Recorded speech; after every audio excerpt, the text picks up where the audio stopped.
સુરતના ગોળાદરા વિસ્તારમાં બનેલી ફાયરિંગની ઘટના ફાયરિંગ કરી ગોળી મારી જીવલેણ હુમલો કરી નાસ્તા ફરતા આરોપીને ઝડપી પાડતી ગોળાદરા સર્વેલન્સ પોલીસ ભૂપત ધારુકે તેના મિત્ર હરેશ ગજેરાને 25 લાખમાં સોપારી આપી હતી.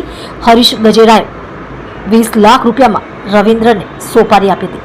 20 લાખ તેણે રવિન્દ્ર ઉર્ફે રવિ પ્રધાનને સોપારી આપી હતી. આરોપી પાસેથી 5 મોબાઈલ ફોન કબજે કરાયા. સુરતની ગોળાદરા પોલીસે ભૂપેન્દ્ર અને રવિન્દ્ર પ્રધાનની ધરપકડ કરી છે.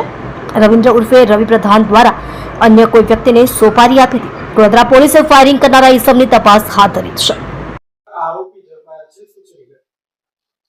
ગોળાદરા પોલીસ સ્ટેશન વિસ્તારમાં થોડાક દિવસ પહેલા હત્યાના પ્રયાસનો એક બનાવ બન્યો હતો, જેમાં ભોગ બનનાર છે એને ગોળી વાગી હતી.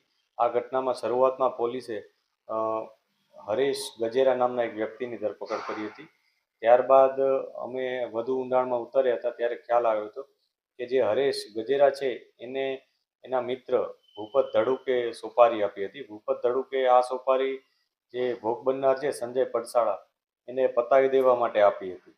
આ બાબતને લઈ અને એને આ આખી કામગીરી કરી હતી, જેમાં એને 25 લાખ રૂપિયા આપવામાં આવ્યા હતા. એમાંથી એણે 5 લાખ પોતાની પાસે રાખ્યા હતા અને બીજા 20 લાખ એણે રવિન્દ્ર ઉર્ફે રવિ પ્રધાન નામના એક વ્યક્તિને આપ્યા હતા. ત્યારબાદ પોલીસે આ બંને વ્યક્તિ ભૂપત ધડુક અને રવિન્દ્ર ઉર્ફે રવિ પ્રધાનને ધરપકડ કરી છે. એમની પાસેથી 5 મોબાઈલ પણ મળ્યા છે.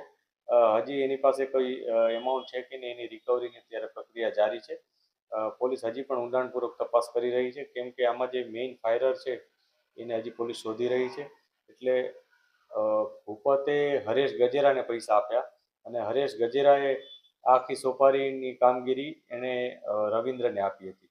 હવે રવિન્દ્ર